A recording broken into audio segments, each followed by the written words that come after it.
बदलापूर अत्याचार घटनेच्या निषेधार्थ महाविकास आघाडीने 26 ऑगस्टला महाराष्ट्र बंदची हाक दिली आहे। महाविकास आघाडीची आज जागा वाटपासंदर्भात बैठक होती, मात्र आजच्या बैठकीत जागा वाटपाऐवजी बदलापूर घटनेसंदर्भात भूमिका घेण्याचा निर्णय घेण्यात आला। या बैठकीनंतर काँग्रेस नेत्यांनी मंत्रालयाबाहेर जोरदार निदर्शनं केली आहेत। या गंभीर बाबीबद्दल आज आम्ही चर्चा केली।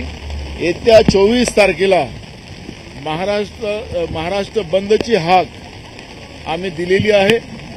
त्याच्यामध्ये महाविकास आघाडीचे सगळे मित्रपक्ष आम्ही सगळेजण त्याच्यामध्ये सहभागी होणार आहोत।